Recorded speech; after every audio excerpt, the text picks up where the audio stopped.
I'm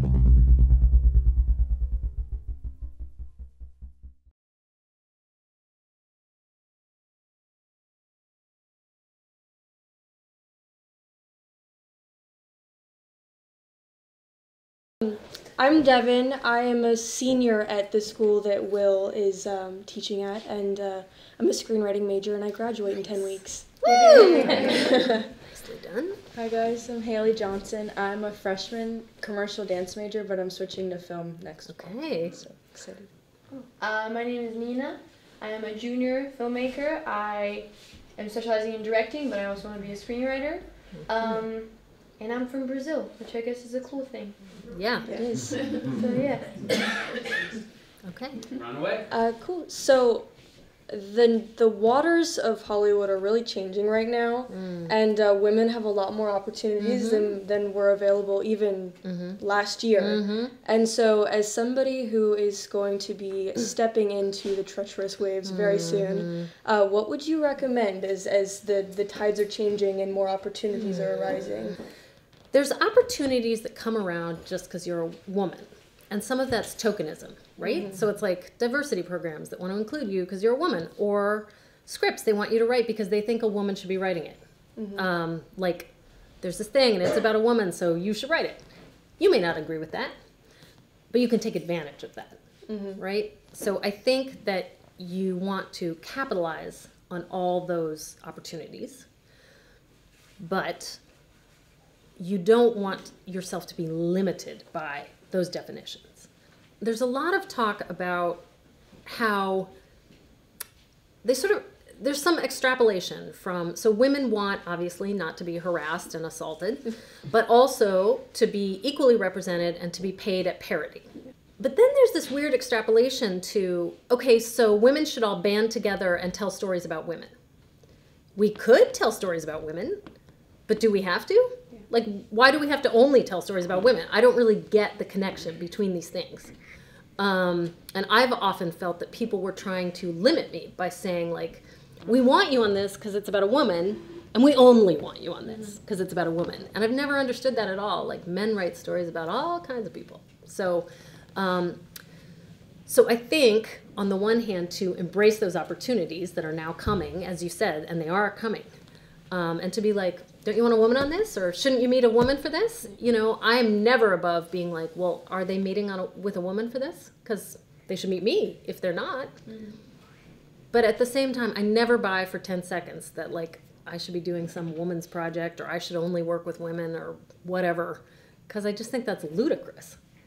There have been traditionally certain stories that feel like they would only appeal to a female audience.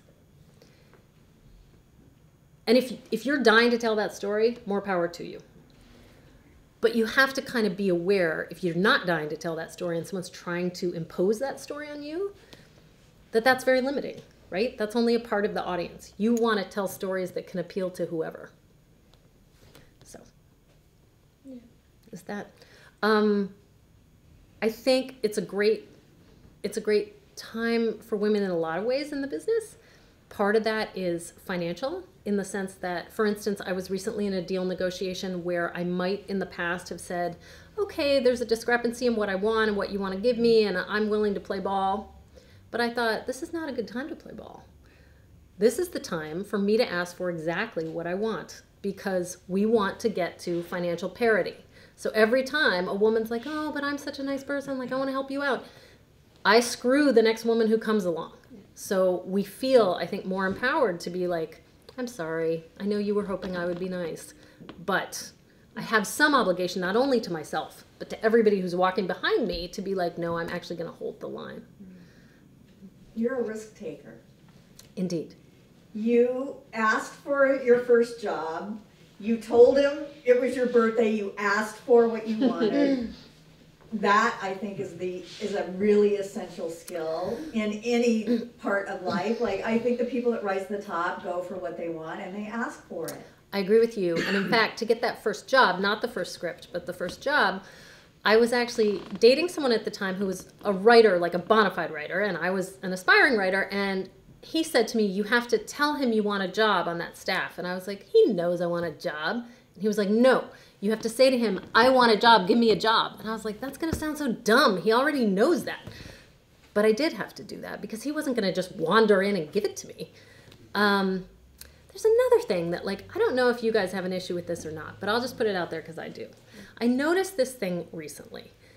So I went to this AFI luncheon that, like, honors all the films and TV shows that are, and I met this screenwriter, Liz Hanna, who wrote The Post. And she's relatively new to all this because The Post is her first produced thing, I think. And I noticed that, like, the way I deal with the men in a room who are accomplished, like directors, who may or may not be older than I am, there may be, but maybe they're not, comes, I think, from when I was an assistant. And also my first days in television, where I was often younger than men who were directors or whatever, and I was technically senior to them. But I was trying to make them feel like it was sort of okay, so I would be very deferential. I'm like, hi, Mr. So-and-so, you know, whatever. At this luncheon, I realized that this Liz Hanna was, like, going up to just anyone and being like, hi, how are you? I'm Liz. You know, and she seemed very confident. She seemed very, like, you know, it was her moment. She was taking it. And I thought, what am I doing? I've been working here a long time. I'm not any less accomplished than Liz. Why is she so confident? And I'm sort of like, oh, hi, I hope you don't mind if I talk to you. Like, you really do yourself a disservice when you do that. Mm-hmm. And, you know, for me, it's partly just who I am as a person.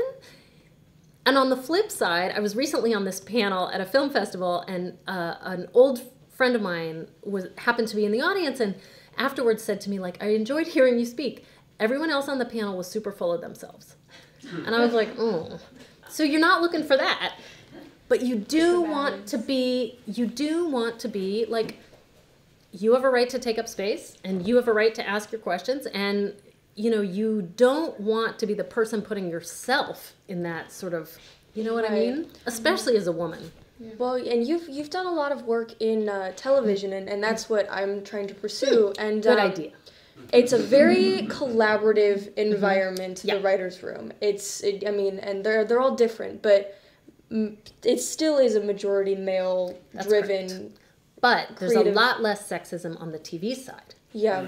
But how would you say the best way to approach being as an equal player as a woman in a room full of men with egos? You know, a friend of mine, I haven't often had a lot of problems with this, but a friend of mine did have this problem where she was in this room, and it sounded hilarious, albeit horrible.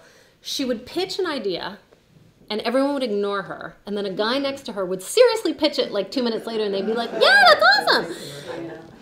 Okay, I don't know. So how do you hold your ground in a situation like that without it seeming like you're trying to be stronger? And, like, is the time to educate and be like, this is what you're doing? Because I feel like sometimes people don't even see it. So you got to read the temperature of a room, first of all.